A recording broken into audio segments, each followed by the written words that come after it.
বাংলাদেশ কোনো রিয়াক্টিভ কিছুই বাংলা ওরা হঠাৎ করে একজন প্লেয়ারকে ইসে করলো, এটা তো নর্মাল সেন্সে একটা ভালো প্লেয়ার, এমন না যাতে দয়া দাক্ষিণ্য করে নিয়েছে দল, one of the best player, সবাই স্বীকার করে, তারাও স্বীকার করে, এই জন্য তারা বলে তাকে যেতে দেবে একটা যে অতএব এইটা। হ্যাঁ, এবং বাংলাদেশের যে রেসপন্স এটা কমপ্লিটলি রোয়াস এবং এইটাই অ্যাপ্রোপ্রিয়েট।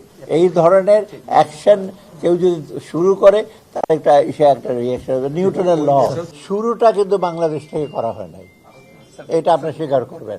শুরুটা বাংলাদেশ একটা একটা স্পোর্টস, তাদেরকে আমরা অ্যাম্বাসেডার বলি, তাই না? আর আমাদের যে কোনো স্পোর্টস অ্যাম্বাসেডার যেমন, অত এটা তো একজন ভালো প্লেয়ার, একটা বিখ্যাত প্লেয়ার যাবে, এবং যারা নিয়েছে তারা টেকনিক্যাল রিজনে করে দয়া দাক্ষিণ্য করে তো তাকে নেওয়া হয় নাই, অত সেটা হঠাৎ করে বন্ধ করে দেওয়ার একটা কারণে সেটা তো খুব আনফর্চুনেট। এটা সিকুয়েল যেটা হয়েছে এইগুলো, এটা আনফর্চুনেট। আমি বলি এটা দুঃখজনক, এটা দুই দেশের জন্য কারোর জন্য ভালো। আমার মনে একটা ইমোশনের সাথে কাজ হয়েছে, এটা দুই পক্ষে এটা বিবেচনা করে এটাকে রেখে হবে।